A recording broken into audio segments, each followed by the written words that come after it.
if she is occupying a key leadership position, she will also, like what we say, be role model, and she will be dependent. She will depend on herself. She will be independent. She will depend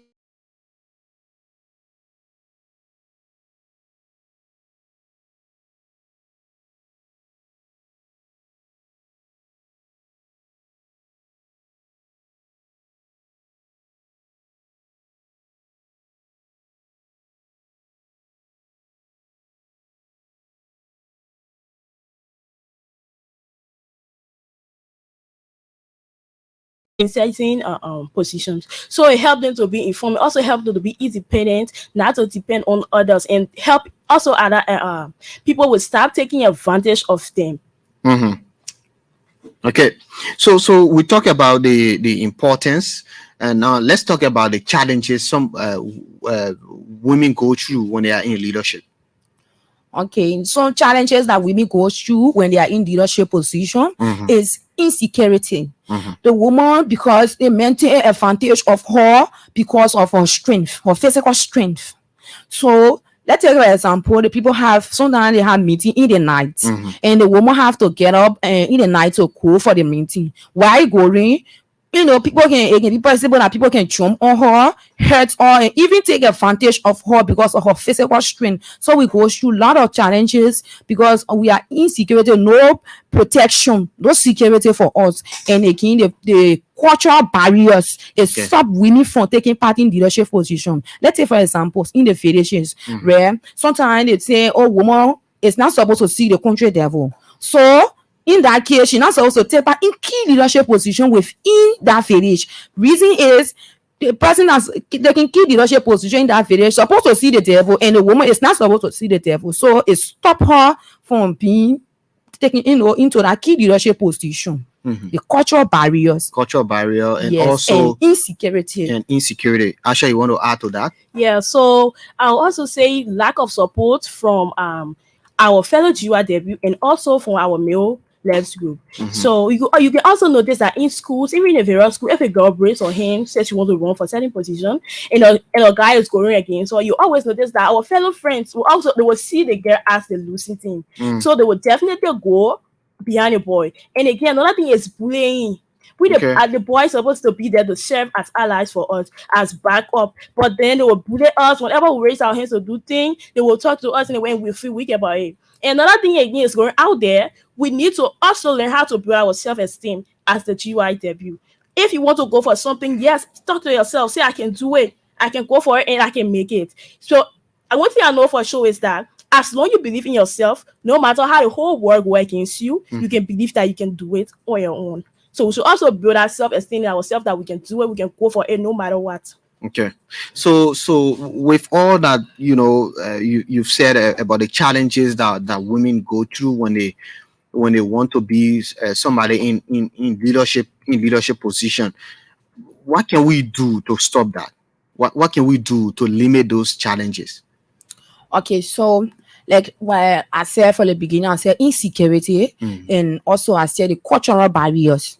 So first of all, the insecurity, we are speaking on a national radio station. Yeah. So the government need to have security. They need to build our security system. Our security system needs to be built. It needs to be strong and equipped to be able to protect the citizen from violence. Because if the woman is going out, the government is supposed to ensure that woman that is taking part into the key leadership position needs to be protected.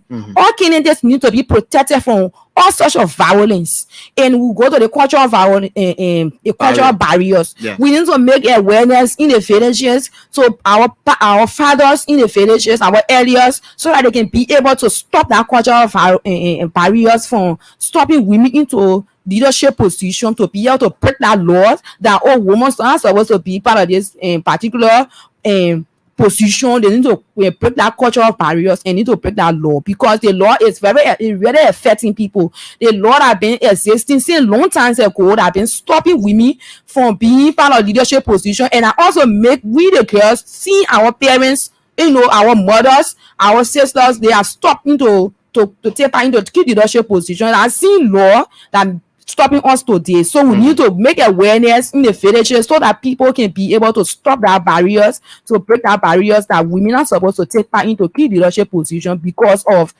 seeing culture devil or doing that, or something secret thing that's in our position that women are supposed to see. To stop it, we have to make awareness for them to stop that particular law from happening. Okay, Asha. Yeah, so firstly, I would like to say the space should be given in the first place. Because if the space is not given, how will you occupy it? So if the space is given, we can do awareness in the various communities, talking to not only the girls but the boys also, that they should be there to be able to support us, to serve as backup for us as allies, not to bully us. And we can also carry on awareness, also talking to our fellow GYW that they should get rid of that notion that girls are not supposed to occupy a certain position. It's only for boys. They should learn how to build a self-esteem, and maybe probably or session can be organized for them so that they can learn and know that it's not only men are supposed to occupy or key positions, they can also do it as well. Okay, if you just joined us, you're listening to the Super Morning Show on ELBC Radio. Speaking with some young women from the Kids Education Engagement Project. Now, like what KEEP is doing, you think it is a good program to empower people like you and give you confidence? You think organizations doing the same thing as KEEP need to come together and do it more to build the confidence of young women and girls who are aspiring to become leaders? I'll say yes, because KEEP cannot do all, right?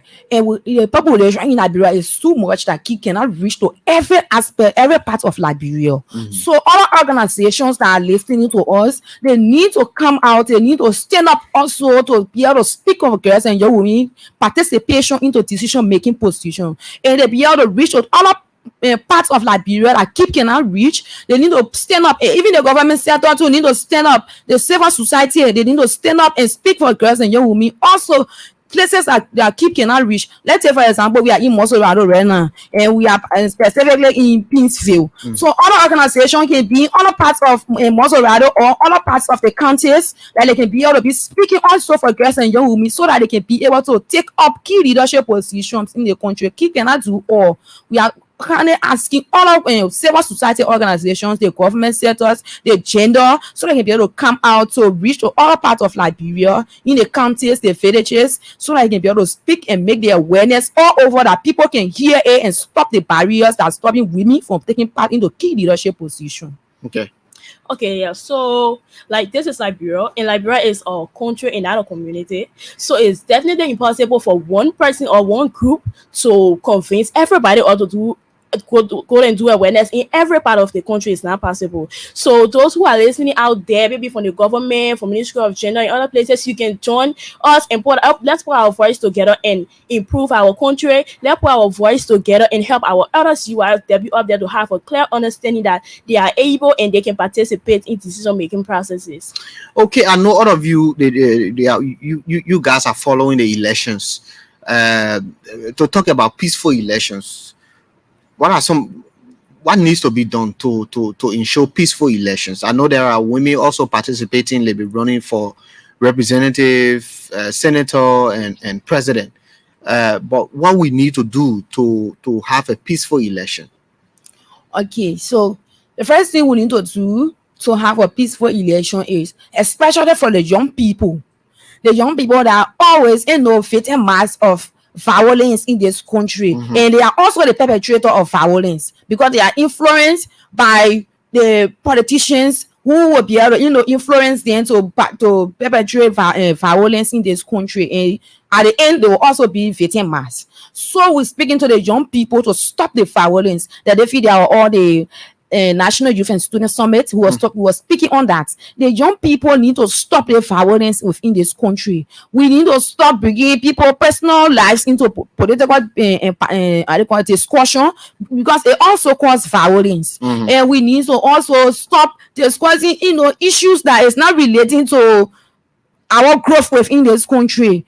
Let's say, for example, we have women that are running into leadership position. So that woman, like I was saying, the woman is not protected. We need to stop. If the woman is running for this particular position and you know you have your candidate within the same district that is running for the position, sit and watch. Only thing you run campaign for your candidate. If your candidate wins and the woman doesn't win, no problem. Accept every result that comes out of it. But do not say because the woman is running this district, so we need to set ambush for her to harm her. It will also cause violence within this country. And so we need to stop, bringing causing violence, discussing, bringing people personal lives into political discussion, doing things that will be able to cause violence within this country. We need to stop as a young people.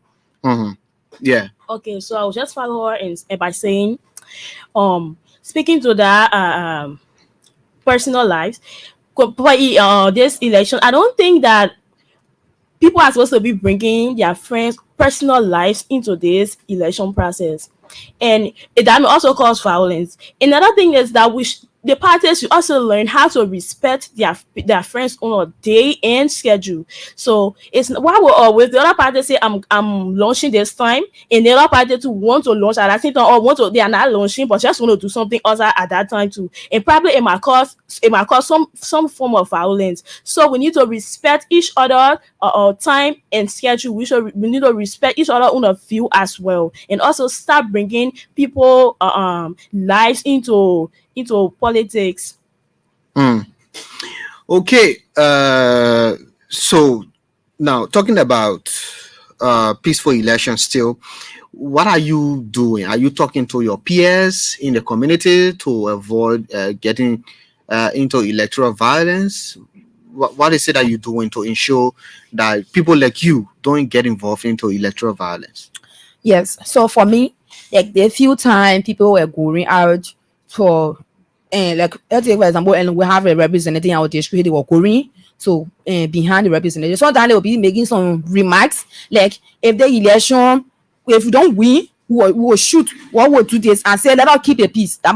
This is my message. Always I preach to my fellows. I say, let us keep the peace and let's maintain the peace as a young people, because with that parallel, I would say that if the elephant fights, the ground feel it. And who is the ground? We are the ground, because we are the young people, the children that are on the ground. If the people fight, they will run, they go in different country, they go and stay there, while we the children or the young people in this country will be able to be feeding it and will be dying and untimely death. So let us keep the peace. This is my message that I preach to my fellows. Even if they are making such a remarks about war or this, that I will be able to be telling them, let us maintain the peace as a young people.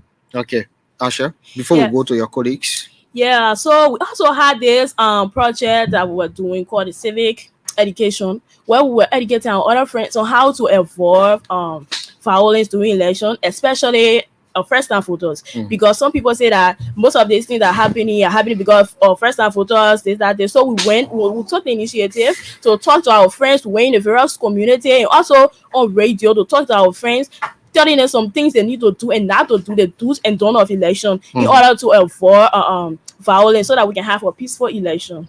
Okay. So we've been joined by two other persons. Just call your name, introduce yourself.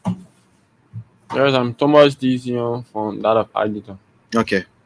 And you? I'm Josephine A. Wright. Yeah, take the microphone. I'm Josephine A. Wright. Okay. Great. So we've been talking about female or women leadership and all that. I've been asking Victoria and Asha about the importance of female leadership. So just tell us, how important is female leadership? It is important for girls and young women to be part of decision-making space and leadership position, so that society or people will not take advantage of girls and young women. Okay. And we're talking about the benefit of women decision making, their inclusion, and also leadership. What are the benefits for you? What do you think? What do you think are the benefits for women leadership? The benefit of women leadership is that the government should provide equal opportunity for girls. Okay. Okay, so let me talk to you. Yeah, so the same question goes to you. Yes, the benefit of girls and young women being succeed if they are involved in decision making. There will be a space. The space will be created for them to participate in decision making. Because once they are not involved in decision making, they won't be able to participate in decision making spaces. Okay. And Asha was saying sometimes the men don't support women. What do you think? Yes, because for our past generation, our forefather depends the for our past generation, our forefather built within the confidence, a stereotype confidence, only men participate in certain positions. Yeah, go ahead.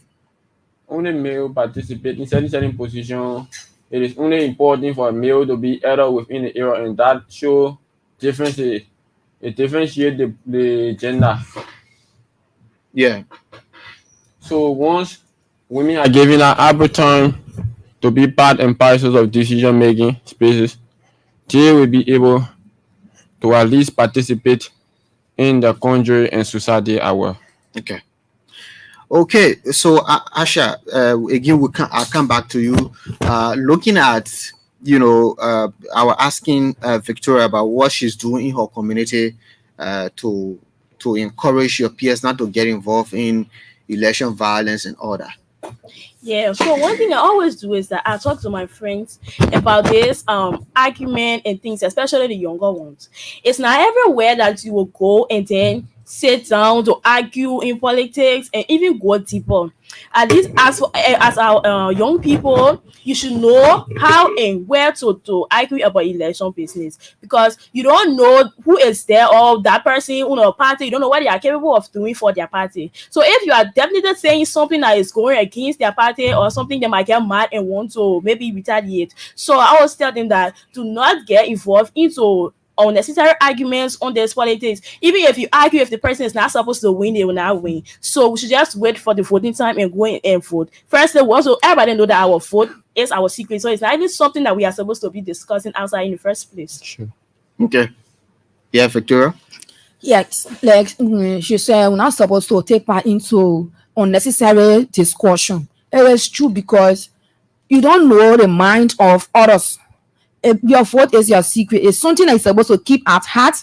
And on the day of election, you go and vote for that particular candidate. We are not saying you shouldn't run campaign for your political party, but insulting other political parties and bring violence, saying what a person can do, insulting them, saying some languages, postpone languages, saying some things that is not relevant. It will be able to cause violence. It will make the person vex and tank, it will cause fights. So we shouldn't be able to discuss things that is not necessary to the electoral process. We shouldn't discuss things that will be able to cause violence. If you discussing, you running campaign for a political party, and in that discussion a bringing arguments, please let's stop it.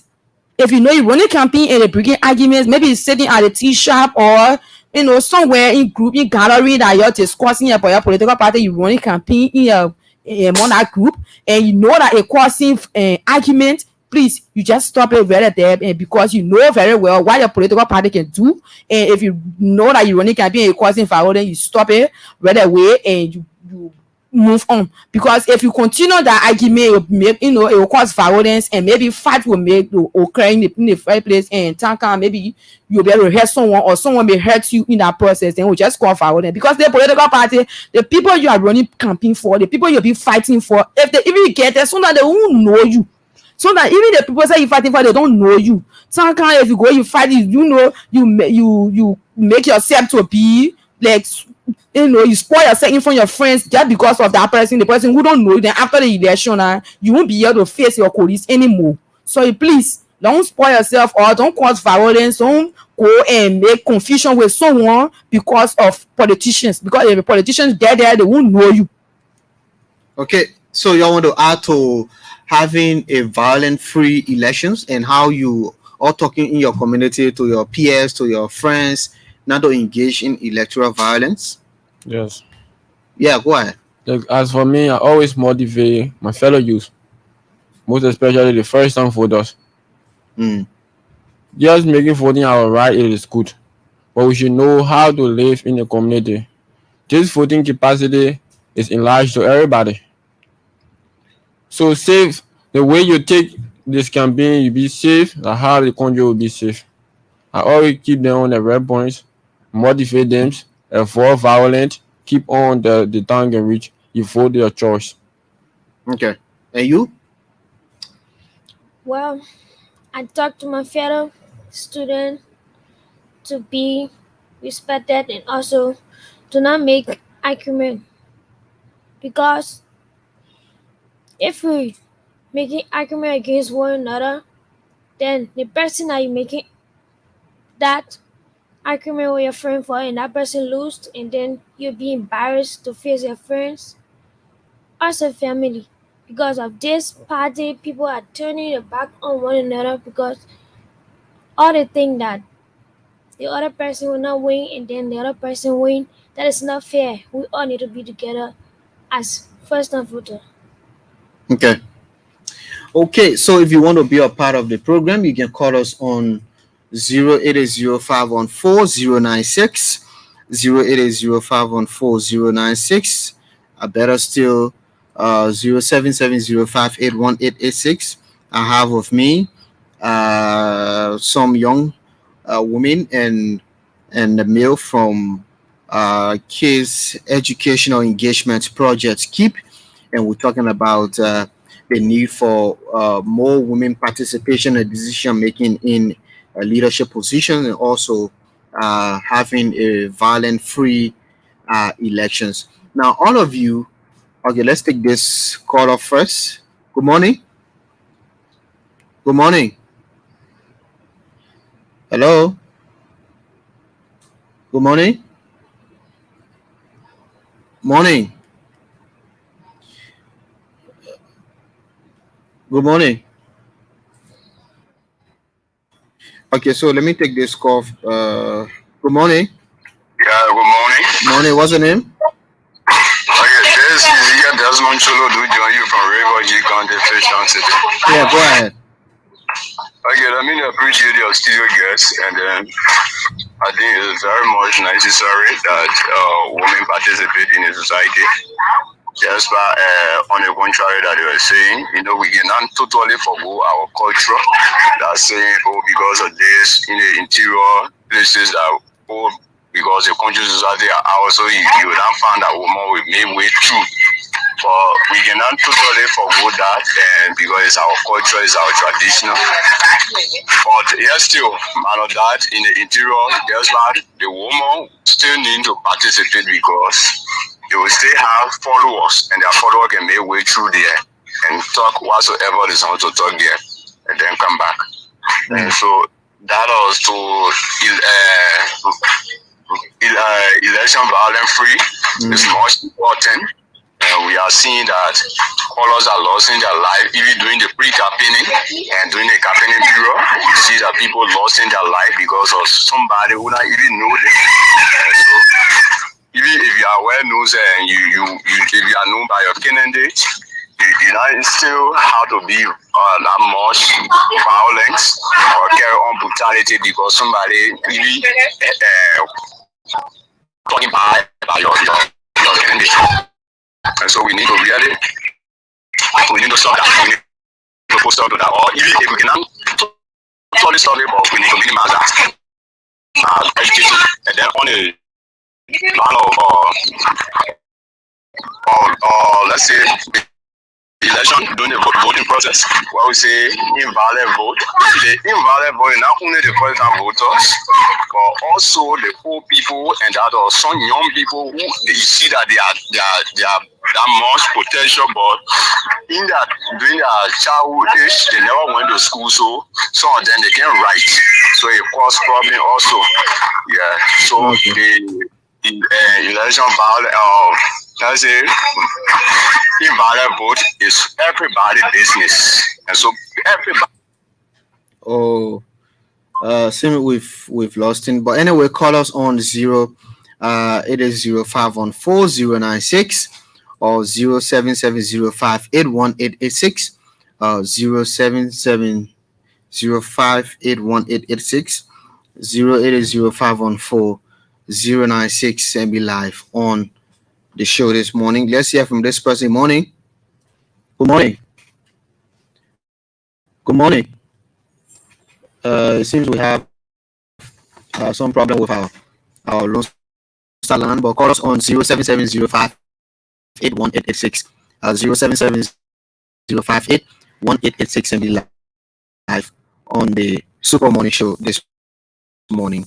So let me come back to you, Victoria.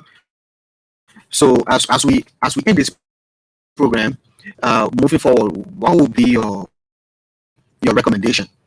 Okay, so for me, my recommendation goes to our government to provide security for our political parties and to our candidates that are running, especially the females. The females are not protected because people harm them anytime they feel of harming them. They'll gonna go and set something for them so that if they go out to have meetings, they will go and set ambush for them to harm them or playing evil against them. So that provide security for our female candidates and also to our candidates to be able to build that self-esteem within them so that they can be able to believe in themselves that they can make it, so they can win this particular election. Okay. Yeah, so out there to both local and national, want to say, please let the space be provided for Jua Debbie to be able to occupy it. And secondly, we the Jua Debbie, also worried our fellow Jua Debbie out there, we should learn how to build our self-esteem, we should believe in ourselves, and talk to ourselves every day that we can do it. Yes, we can go for it, and we can get it. And the boys should also learn how to support us and stop bullying us. Okay. I'll come back to you. Let me take this call. Good morning. Good morning. Yeah, morning. Hey, this is Ojuku. Ogboswa Ojuku. I called this morning from District 4. I called to appreciate it. For me, I support gender equality also. And we want to add our voices to the many voices about peace. Young people, and it's time to protect the peace. I want to appreciate them for speaking about peace against violence, against this process that we speak against violence. I think it's important as young people. Our future is in this process. This is your future as young people. Liberia is all we have. Let us not allow politicians to use you to create damage, to bring crisis, to even carry on destruction. I think it is time to move our country forward. Any political leader that will tell you to carry on violence, they don't love you. I tell them that you are not prepared for violence. You are prepared for peace. I go on the ballot box to vote your candidate that you decide. I think it's important to protect the peace of young people, because tomorrow, when there is any crisis in this country, the young people are hardly affected. So I want to appreciate you guys in studio and let the message go across, and that we all making peace together as young people, because our future also important to this process. Like is what we have. Thank you very much. Thank you so much, Ojugo. Let me come to you before the lady. Yeah, talking about your recommendations for peaceful election and for women participation in leadership. Yes, my recommendation go out to our country official at large for them to provide security among this peaceful election that is upcoming October 10th. Yes, I want them to provide security among us so that our election can go on free and fair, because one violence is upgoing in the country, we the youth will surely feel it. Because for all, we haven't seen anything, and we are not yet for any war, but rather we are for peace. Okay. So this is what I have to say. Okay. And you? Children that we should build confidence within themselves that they can do anything that they put in their mind. And children that we should support one another in their school, community, in the country. Okay. Thank you so much to all of you. They are from the Kids Educational Engagement Project. They've been here as my guests to talk about what they're doing in their communities and how the project is empowering them to talk about women empowerment and decision making in leadership. My name is Varflay Kamara. Next up, I will be speaking with the Breakthrough Action, talking about the one.